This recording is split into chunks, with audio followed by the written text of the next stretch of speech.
Смерть программиста. Я давно ждала такой книги. Это работает, без сомнения. Но мне кажется, у меня пока не получается так, чтобы дух захватывало. Наверное, я не все делаю правильно. Первое, чему я учусь, это не тратить попусту энергию, хотя иногда срываюсь. Почти взяла за привычку говорить себе, что я могу не знать, но мой мир знает. Как обо мне позаботиться и мое намерение реализуется, все идет к тому, и все идет как надо. Это в самом деле работает, но неприятности пока преследуют меня. Личная жизнь не складывается. Наверное, я много придаю этому значения, а надо ослабить хватку. Стараюсь не сравнивать себя с другими. Вот, мол, у них получается, а у меня нет. Как только наступают сомнения, я опять берусь за книгу, помогает, но иногда я не различаю границы, где желание. А где важность или визуальное представление того, что хочешь? Я запуталась. Вот, например, у меня есть желание или намерение жить и работать в Англии. Я случайно нашла организацию, которая этим занимается. Меня обманули. Но я все равно думаю об этом и делаю шаги в данном направлении. Визуально представляю, но может это не моя дверь, не знаю. Я расскажу вам историю об одном своем близком приятеле. Назовем его программистом, поскольку такова была его профессия. Он тоже хотел уехать из родной и привычной, к суровой и неуютной страны.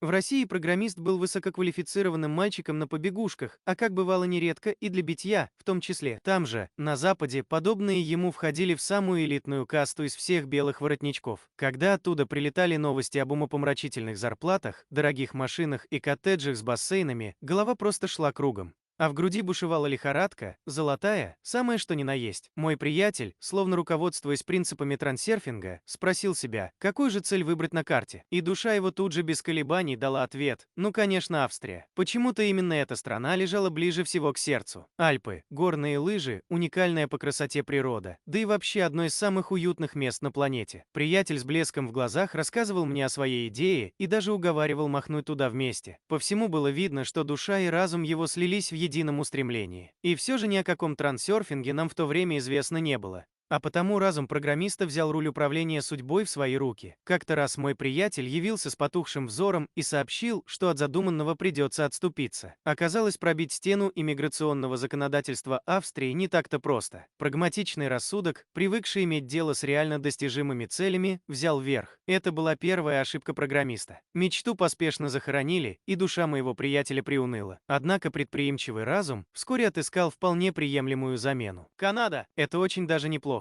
К тому же там большой дефицит специалистов, да и рабочую визу получить гораздо проще. Новая идея была реально осуществима. Приятель во всех деталях расписывал мне преимущества задуманного предприятия. Но того прежнего блеска в глазах уже не было. Он рассуждал, как аналитик, тщательно взвесивший все за и против и рассчитавший заранее весь алгоритм достижения цели. Насколько я понял, цель состояла в том, чтобы получить высокооплачиваемую работу. Семью кормить надо. И не просто кормить. Надоело прозябать в бедности. С такими-то мозгами. Программист он был действительно классный. Поскольку мой приятель слыл трудоголиком, для него было совершенно очевидно то, что состоятельную жизнь можно только заработать. Причем упорным трудом. За дело он взялся со всем усердием. Приналег на английский, освоил новые компьютерные технологии, грамотно составил резюме и разослал его туда, куда надо. В общем, все сделал правильно. Прошло полгода. Оттуда ничего, лишь холодное молчание. Резюме уже было доведено до совершенства. Квалификация лучше не бывает, английский весьма неплох. А по числу адресов, куда было разослано предложение, программиста уже должна была знать вся Канада. И чего им не хватает? Наверное, нужно еще повысить квалификацию. И он трудился все усердней, не жалея себя. Но в душе уже прочно обосновался страх, сидевший в обнимку с нестерпимым желанием во что бы то ни стало добиться своего. Хуже других, что ли? С одной стороны, там действительно была острая нехватка специалистов. Но в то же время на поверхность то и дело выплывали сведения о том,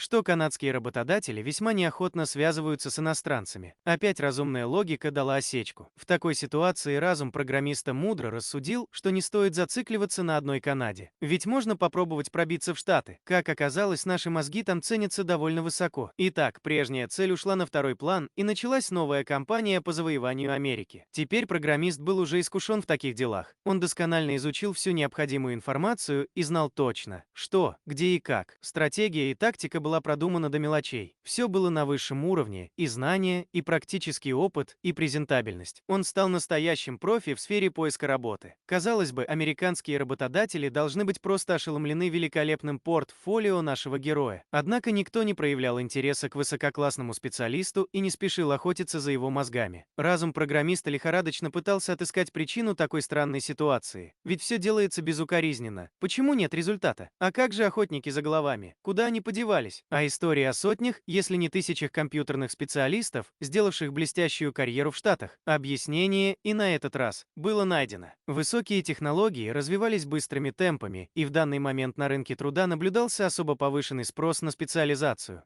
которая не была профильной для нашего соискателя. Несмотря на то, что его специальность также пользовалась спросом, программист с присущим ему рвением принялся за освоение новой технологии. Он должен быть лучшим, чего бы это ни стоило. Но все его старания были тщетны. Америка сохраняла свое неизменное безразличие, словно одиозная и недоступная статуя свободы. Так прошел еще один год. Мой приятель иногда навещал меня и рассказывал о своих мытарствах. Куда девался тот внутренний свет, который исходил от него, когда он с таким увлечением говорил о своей Австрии. Теперь это был не оживленный энтузиаст, а уставший и озабоченный игрок, который каждый день методично проверяет почту в ожидании выигрыша. Кто не побывал в подобном положении, тому трудно понять, что значит балансировать на грани между надеждой и отчаянием. Но вот однажды он наконец получил предложение, да не одно, а сразу 3 одновременно. Какая же она все-таки ехидная и жестокая кокетка, эта удача. Случилось это как раз в тот момент, когда программист уже потерял надежду и почти махнул рукой на свою затею. Собеседование проводилось в Москве. Конечно, он в возбужденном состоянии немедленно отправился туда. Первая встреча состоялась в каком-то элитном кафе. Программиста приняли чуть ли не радушно, и беседа прошла на удивление легко и удачно. Приветливая американка угостила его кофе с пирожным. Правда, когда она невозмутимо расплачивалась, он чуть не испарился от стыда и удивления, никогда не предполагал, что это может стоить столько. Впрочем, пора привыкать к новой жизни. Скоро и он сможет себе многое позволить. Второе собеседование, уже с другой компанией, представляло собой прямую противоположность первому. Надменный швейцар долго делал вид, что не понимает, о чем говорит ему этот жалкий провинциал, и не хотел пускать его в гостиницу, где была назначена встреча. Двое не очень дружелюбных американцев подвергли программиста перекрестному допросу, видимо, проверяя на стрессоустойчивость. Затем ему пришлось пройти довольно сложный тест на компьютере. Результат ему не сообщили, но, судя по удовлетворенным лицам экзаменаторов, и с этой задачей он удачно справился. Окрыленный успехом, программист настолько приободрился, что даже не пошел на третье собеседование с финской компанией. Что там Финляндия? Штаты, вот куда следует стремиться. Возвратившись домой, он, как положено по этикету, направил письма с благодарностью за проведенное собеседование. Из обеих компаний пришел ответ. Он принят. УЕС. Программист был заслуженно вознагражден за все свои мучения. Вот что дает трудолюбие и настойчивость. Теперь все позади. Осталось только выбрать одну из двух компаний. Первая, с которой состоялась та милая беседа в кафе, была в Аризоне, вторая — в Калифорнии. Вот ведь как повернулась судьба. Теперь он выбирает. Ну что ж, всезнающий разум программиста по обыкновению был тут как тут. Чего он забыл в Аризоне, в этой пустыне с кактусами? Правда, работа в Калифорнии, судя по всему, обещала быть намного более напряженной. Да и путь в эту компанию оказался трудоемким с самого начала. Но трудоголик легких путей не искал. Он выбрал второй вариант. Впервые в жизни ему пришлось сыграть непривычную роль и вежливо отклонить предложение радушной компании из Аризоны. Ну да ладно. Главное, что теперь вся жизнь была наполнена радостными приготовлениями. Вскоре пришло приглашение, и программист без проблем получил долгожданную рабочую визу на всю семью. Пришлось, однако, продать недорогую квартиру, где они жили втроем с женой и дочкой, и переехать к родителям. Иначе, откуда бедному русскому программисту взять $1500 для оплаты визы на троих? Но это уже не имело значения. Все складывалось удачно, и впереди их ждала обеспеченная и комфортная жизнь в солнечной Калифорнии. Уладив все дела, программист послал в свою компанию радостную весть о том, что готов к отъезду. Была весна 2001 года. Америка с нетерпением ждала программиста. Ему должны были заказать билет на самолет. Казалось, ничто не может помешать тому, что уже почти свершилось. Но вот, почему-то именно сейчас, он опять натолкнулся на холодное молчание. Программист никак не мог дождаться ответа и посылал одно письмо за другим. Что могло случиться? В груди уже начало просыпаться позабытое чувство панического страха. В последнее время во всей этой кутерьме он как-то перестал обращать внимание на сводки новостей из-за океана. И вот теперь, когда он начал читать обзоры аналитиков об экономической ситуации в США, перед ним открылась ужасающая картина. В сфере высоких технологий стремительно набирал обороты небывалый кризис. Десятки, сотни тысяч специалистов теряли работу. Предприятия, деятельность которых была связана с компьютерами и телекоммуникациями, терпели огромные убытки. Оказалось, компания программиста попала в число тех, кто полностью разорился. Такого он никак не мог ожидать. Теперь американские работодатели не то что на иностранных, на своих специалистов косо смотрели. Да и виза сделалась недействительной, поскольку оформлялась на конкретное место работы. А квартира? Ее теперь тоже не стало. Все, это был крах. Удар усугублялся еще тем, что, по иронии судьбы, компания из Аризоны удержалась на плаву и продолжала свое нормальное существование. Программист предпринял отчаянную попытку обратиться туда, но где уж там. Конечно, его никто не удостоил ответом. Мой приятель был раздавлен такой неудачей, но кончать со своей жизнью, как вам могло показаться, все же не собирался. Он с тем же усердием искал высокооплачиваемую работу, пусть даже не за границей, а хотя бы здесь, в России. Он верил, что упорным трудом можно всего добиться. И действительно, судьба как будто сжалилась над ним. Вскоре он получил весьма выгодное предложение от совместного предприятия, которая находилась недалеко от того места, где они жили с семьей. Ему была предложена очень высокая зарплата, однако программист не пожелал продолжать свою карьеру в не столь престижном поселке. Планка амбиций находилась намного выше, ведь он едва ли не взял штурмом Калифорнию, да и потом он привык выкладываться на полную катушку. В самом деле, программист уже стал таким высококлассным специалистом, как их поискать. И вот, летом того же года, пройдя через все ступени жесткого отбора, он все-таки получил должность в американской компании, отделение которой находилось в Москве. Зарплата была, даже по меркам столицы, настолько приличной, что хватило бы и на жилье, и на все остальное в избытке. Ну теперь-то уж, думал он, все должно быть в порядке. Компания стабильная, кризис пережила, прибыль растет. Программист приехал в Москву, устроился и принялся за работу, которая обещала впечатляющий карьерный рост. Весьма вероятно, что со временем его направят работать туда, в Америку. Может, так оно и лучше? Ведь если с первого раза не получилось, значит судьба уберегла его от худшего варианта. Однако радость была преждевременной. Наступило 11 сентября, тот памятный день, когда в результате теракта в Нью-Йорке были разрушены здания, а тысячи людей погибли. Так вот, головной офис компании находился в одном из тех небоскребов, и в результате этого случая она прекратила свое существование. Выходит, судьба и на этот раз решила поиздеваться. Получалось так, будто программиста пытаются сжить со света какие-то злые силы. Чем больше он старался, тем хуже был результат. Теперь действительно наступил конец. Ему ничего не оставалось, как вернуться восвояси. Так мой приятель распрощался с надеждой. Он продал свой компьютер и решил больше никогда не заниматься этим опостылевшим ему делом. Программист действительно умер. Выжил разбитый, измученный, уставший от жизни человек. Он пошел на завод, где стал зарабатывать гроши примитивным ручным трудом. Насколько высоким был его взлет по уровню квалификации, настолько же глубоким оказалось падение. Так разум программиста решил наказать себя за свою никчемность. Можно ли винить человека за его действия во всей этой грустной истории? Ведь с точки зрения обыденного мировоззрения он все делал правильно. Многие люди поступают подобным же образом. Кому-то везет, ему вот не повезло, а ведь все могло бы быть совсем по-другому. Давайте рассмотрим ошибки программиста с позиции трансерфинга. Первая ошибка – отказ от своей цели по причине ее труднодоступности. Первоначальная цель программиста, Австрия, была выбрана правильно, поскольку родилась в единстве души и разума. Если человек, думая о цели, буквально летает на крыльях от предвкушения счастья, значит достигнуто это самое единство. В таком состоянии душа поет, а разум удовлетворенно потирает руки. Обратите внимание, это пока лишь стадия определения собственной цели. Но вот встает вопрос о способах и средствах ее достижения. Если мечта видится несбыточной, разум, опасаясь улететь в облака, норовит отбросить пустую затею, чтобы заняться более реальными вещами. На самом же деле, разум не витает в облаках, но и не стоит на твердой почве, а копошится в жалкой ямке своего невежества. Так называемый трезвый рассудок, основанный на обыденных стереотипах, не в состоянии отыскать путь, который действительно приведет к труднодоступной цели. Дорога к успеху всегда строго индивидуальна, это подтверждается самой жизнью. Подлинная мудрость, накопленная опытом многих поколений, гласит, что формула успеха изменчива, ее постоянство лишь в том, что она всегда проявляется в виде исключения из правил. Разум же, этот отец ошибок трудных, слепо принимает за истину набор общепринятых стереотипов, которые мало чего стоят. Таким образом, все перевернуто с ног на голову. Предлагаю вам вдумчиво перечитать этот абзац. Единственное, что требуется от разума на этапе определения цели, так это установить, осуществима ли она в принципе. На этом миссия умника завершается. Но, черт побери, каким образом? Воскликнет здравомыслящий разум. А вот это уже не его ума дело. Он и так не раз показал всё, на что способен, шляпа. Способы и средства достижения цели сами найдутся, причем такие, о которых разум и не мог подозревать. Ничего он не знает и знать не может. Если постоянно думать о цели, как будто она уже достигнута, внешнее намерение – это непостижимая сила.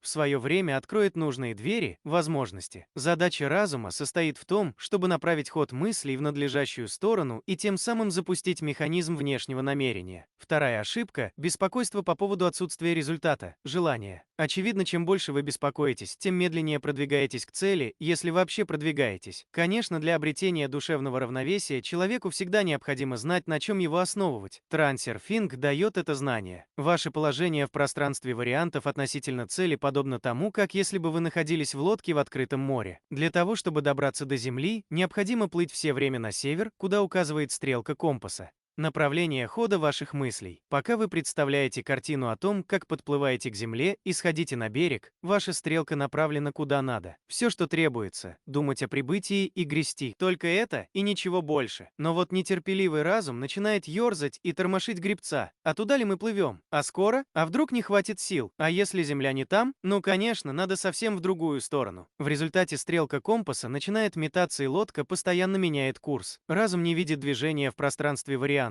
а потому сомневается и тревожится. Он привык держать ситуацию под контролем. Разум успокоится только в том случае, если дать ему задание, при выполнении которого он будет понимать, что делает. Вот и скажите ему, чтоб не раскачивал лодку, а держал руль по курсу. Контроль над ходом мыслей. Вот в чем должна заключаться работа разума. С желанием дела обстоят несколько сложнее, это самый натуральный якорь. Хорошо бы от него избавиться. Путь самурая, например, заключается в том, чтобы жить так, как будто ты уже умер. Тогда терять и бояться нечего. Также и к цели следует двигаться бесстрастно, как будто уже смирившись с поражением. В таком случае якорный канат будет просто обрублен. Если же смириться никак не удается, тогда якорь нужно хотя бы поднять. Скажем так, есть желание, которое перерастает в намерение действовать, а есть вожделение. Второе представляет собой прежде всего боязнь неудачи. Так хочу, просто сил нет, и в то же время боюсь, что не получится. А почему боюсь? Потому что думаю не о цели, а о средствах ее достижения. Вожделение создает избыточный потенциал, который вносит сильное искажение в окружающее энергетическое поле, что влечет за собой сопротивление равновесных сил. Вот они-то и мешают цели осуществиться. Необходимо снова и снова напоминать своему разуму о том, чтобы он мыслил о цели, как о свершившемся факте. Конечно, мрачные размышления будут время от времени выплывать. Ну и пусть, не надо с этим бороться. Главное, не забывать, что все эти мелкие шатания не должны сильно уводить от основного курса. В конце концов, если рассудить, можно осознанно снизить вожделение. Как вы помните, предложения программисту поступили именно в тот момент, когда он почти отчаялся, а следовательно, отпустил судорожную хватку желания. Так вот, сознательно это сделать тоже вполне возможно. Ведь я этого хочу, так в чем же дело? У меня это будет. Третья ошибка – метание от одной цели к другой. Программист просто не мог дождаться, когда вариант созреет и материализуется. Сложнее всего уметь ждать, сохраняя при этом спокойствие хозяина ситуации. Необходимо выдержать испытание паузой, в течение которой ничего не происходит. Это своего рода проверка на прочность. Такая пауза неизбежна, и к ней надо относиться спокойно. Часто бывает так, что разум поднимает панику раньше времени и скоропалительно меняет курс. А цель уже вот-вот должна была показаться на горизонте. Она в отчаянии машет руками, пытаясь привлечь внимание слепого разума. Да подождите же вы, материальная реализация варианта формируется, подобно отражению в зеркале. В качестве образа выступает картина, которая крутится в ваших мыслях, другими словами, целевой слайд. Отличие зеркала пространства вариантов по сравнению с обычным лишь в том, что отражение в нем созревает не сразу, а с задержкой. Представьте себе такую странную ситуацию. Вы становитесь перед зеркалом, а там ничего не видно, пустота. И лишь спустя некоторое время начинает постепенно проявляться изображение, словно на фотографии. В определенный момент вы начинаете улыбаться, но в отражении видите все то же серьезное выражение. Точно так же работает зеркало пространства вариантов. Только время задержки там несравненно больше, а потому изменения не поддаются восприятию. Но как может в этом зеркале показаться изображение, если образ постоянно меняется? Отражение еще не успело сформироваться, а человек уже спешит изменить свой слайд. В результате получается просто размытое пятно. Четвертая ошибка – негативный слайд. Спрашивается, какое изображение может быть сформировано слайдом, содержащим размышления о себе, недостойным и недостаточно подготовленным. До целевого слайда как такового у программиста вовсе и не было. Его ум был полностью поглощен заботами о средствах достижения цели. В реализации цели принимало участие только внутреннее намерение. Зеркало при этом всего лишь отражало сам процесс борьбы и ожидания, но не более того. Конечно, обычные методы также годятся для достижения цели, вот только ждать придется несравненно дольше.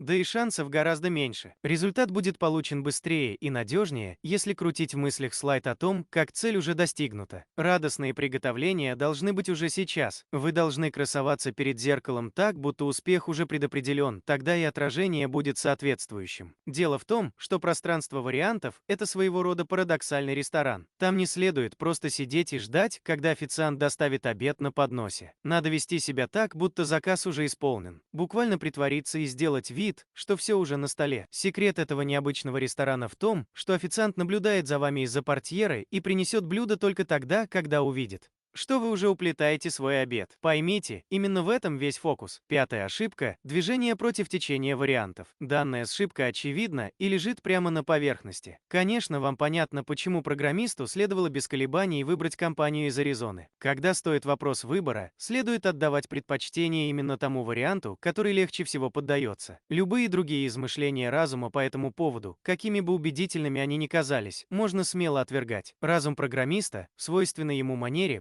повернул против течения вариантов и выбрал чужую дверь, в которую, очевидно, было нелегко протиснуться. И это при всем при том, что ему недвусмысленно было показано, как рядом, специально для него, открылся парадный вход, заботливо устланный ковровой дорожкой. Естественно, чужая дверь в самый последний момент просто захлопнулась перед носом, таково свойство всех чуждых дверей. Вот чего стоят разумные доводы, после которых потом только и остается, что развести руками. Кто же мог знать? Конечно, никто не мог. И не обязательно знать. Нужно просто следовать течению вариантов. Вот и все. Шестая ошибка – контроль разума над сценарием. Последствия данной ошибки не так очевидны, но для результата она столь же губительна, что и все остальные. Разум, как правило, самонадеянно полагает, что имеет представление о том, как должны развиваться события. А если спланированный сценарий не исполняется, значит ничего не получается и все идет плохо. Такое отношение переводит стрелку линии жизни на негативное ответвление. Ну а там все действительно намного хуже, чем могло бы быть. Всякий раз, выражая свое отношение к тому или иному событию, вы определяете свой выбор на перепутье двух вариантов. Движение к цели проходит через лабиринт, состоящий из множества таких вот развилок. Разум, со своей примитивной логикой, может очень долго плутать в этом запутанном пучке линий. А ключ к лабиринту на самом деле очень прост – это принцип координации. Что бы ни происходило, все ведет к цели и делается именно так, как надо. При таком отношении линия жизни всегда будет сворачивать на благоприятное ответвление. Координация прокладывает самый короткий и оптимальный курс к цели. Наибольшее число всех глупостей совершается разумом вследствие неприятия событий, не укладывающихся в его сценарий. Таково свойство разума – держать все под контролем. И с этим не надо бороться. Просто контроль разума должен быть перенаправлен на соблюдение принципа координации и осознанное следование по течению вариантов. Седьмая ошибка – разум не желает прислушиваться к голосу души. Если разобраться, все ошибки, по сути, являются следствием одной этой, главной. Разум без души, как и душа без разума, ничто. Вместе же они обладают безграничными возможностями. Может показаться, что нужно быть круглым идиотом, чтобы сделать столько ошибок, а затем повторить их все заново. Напротив, Все эти несчастья случились с программистом именно благодаря его блестящему уму. Очевидно, здравый рассудок, лишенный голоса сердца, мало чего стоит. Конечно, можно обходиться одним лишь разумом и жить, как все, опираясь на монолит так называемого здравого смысла. Зачем впускать в свою жизнь чудо? Проще и надежнее твердить себе, что трансерфинг – это то, чего не может быть никогда. В таком случае довольствуйтесь в жизни средненькими результатами, а на чудо и не надейтесь. Если человек действует в рамках обыденного мировоззрения, его яблоки, естественно, будут всегда шлепаться на землю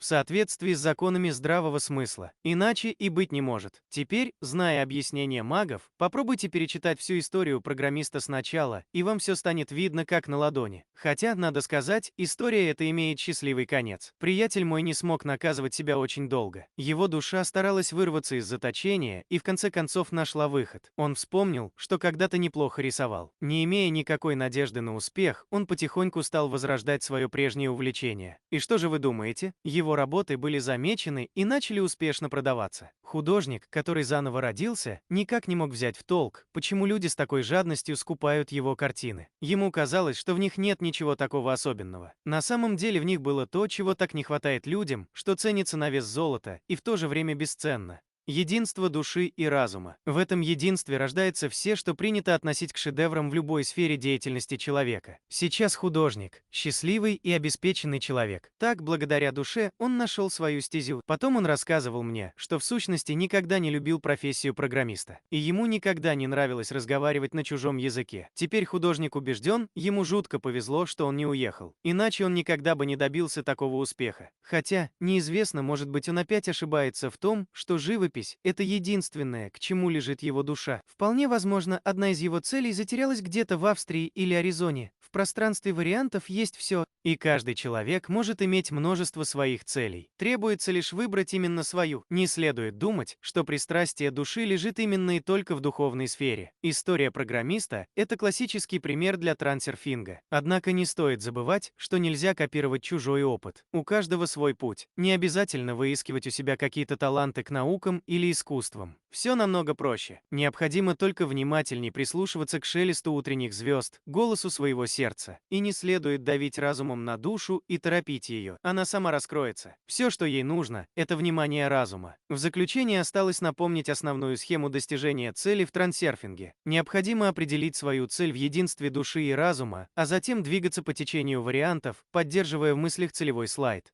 соблюдая принцип координации и помогая веслом визуализации процесса. Все здесь настолько просто, что запутаться практически невозможно. Ну, а как все это делается, уже подробно изложено в книгах «Трансерфинг реальности» и «Яблоки падают в небо».